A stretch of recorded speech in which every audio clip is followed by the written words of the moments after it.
Pemirsa NASA tercinta di seluruh Nusantara, kita sedang berada di sebuah kebun kakao milik sebuah perusahaan besar swasta, tepatnya di Desa Kota Parit, Kecamatan Selesai, Kabupaten Langkat, Provinsi Sumatera Utara. Selamat pagi Bapak. Selamat pagi. Bisa Bapak perkenalkan nama dan alamat Bapak? Nama saya Budianto, alamat di perumahan kebun ini, dan tepatnya di Desa Kota Parit, Kecamatan Selesai, Kabupaten Langkat. Berapa luasan dari kebun ini Pak? Luas ini 370 hektar. Umurnya itu variasi antara 15 sampai 20 tahun, tapi yang banyak di 20 tahunnya. Jenisnya yang dipakai adalah jenis Zirolo dan Forastero. Sudah menggunakan produk NASA? Sudah. Apa saja Pak? Yang digunakan di sini adalah NASA sama Hormonic. Saya gunakan dengan spot. Untuk dosisnya? Iya, dosisnya 4 tutup per cap ditambah 1 tutup hormon. Itu Bapak gunakan berapa luasan dan berapa habisnya Pak? Yang saya gunakan kurang lebih 150 hektar. Nah, itu menggunakan 200 pasang per bulan. Kemudian untuk luasan 370 hektar ini sudah menggunakan produk NASA, itu berapa blok Pak? Saya coba sudah kurang lebih 60% dari luasan itu sudah menggunakan produk NASA. Tapi saya aplikasikan mulai bulan Januari tahun 2005. Untuk intervalnya Pak, interval pemupukan NASA yang Bapak lakukan untuk kebun ini, itu bagaimana Pak? Iya, jadi kita sesuaikan dengan tren produksi yang ada di Sumatera Utara. Itu tren produksi pada bulan Agustus sampai dengan bulan Maret, sehingga saya gunakan pas musim bunga di bulan Februari sama Maret untuk merangsang bunga di situ, dan aplikasi kedua nanti di bulan September Oktober ini untuk semester 1 tahun depannya. Selain pupuk dari NASA, Bapak masih juga menggunakan pupuk kimianya Pak ya? Masih. Biasanya itu dalam 1 tahun itu Bapak menggunakan untuk per pokok berapa Pak? Itu sesuai dengan rekomendasi. Kita memang melakukan rekomendasi tiap 2 tahun sekali. Jadi untuk urea itu 600 gram yang diaplikasikan 2 kali.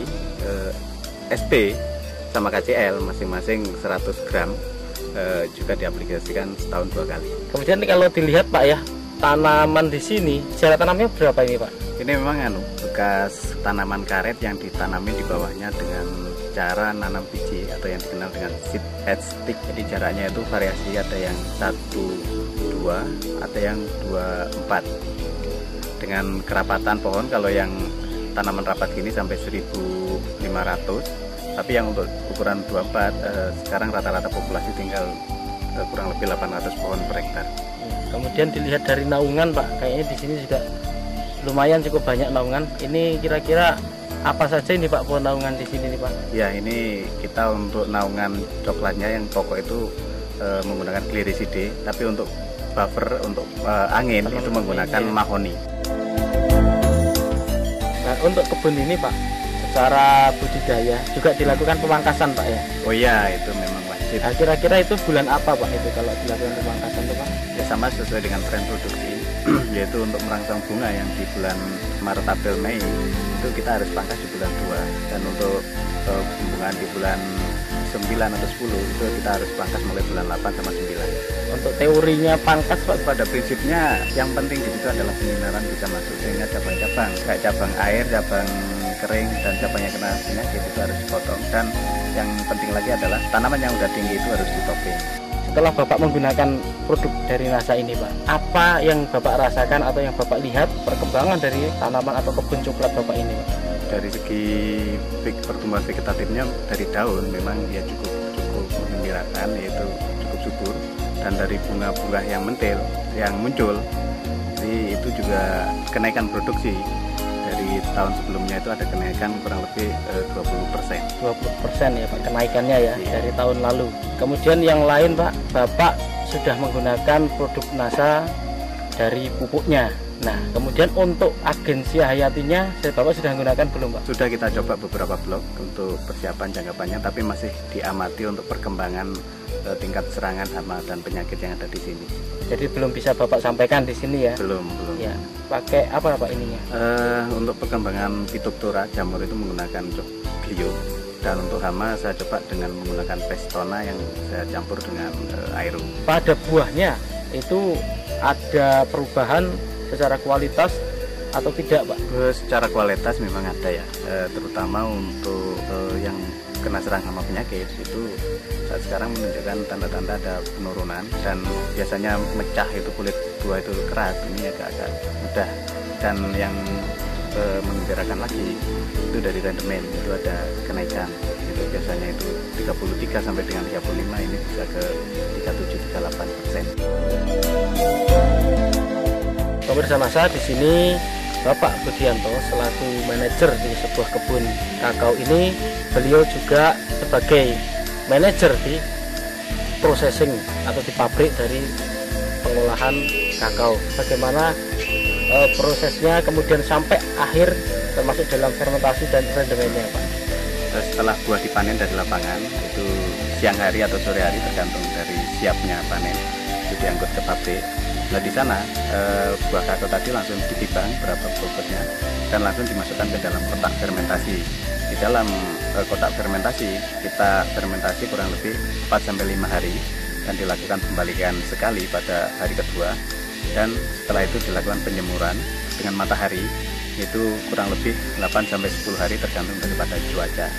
Dan setelah itu kalau biji udah kering dimasukkan ke dalam gudang dan disortasi, yaitu untuk menentukan kualitas biji, untuk menentukan grade A atau B dan sebagainya, baru dilakukan pemakingan. Dari pemakingan itu sudah ada yang menerima, Pak, ya, ataupun ini sudah terikat kontrak atau demikian, Pak, ya? Ya betul, jadi ini sudah kontrak, tinggal menentukan jadwal kapan waktu pengirimannya.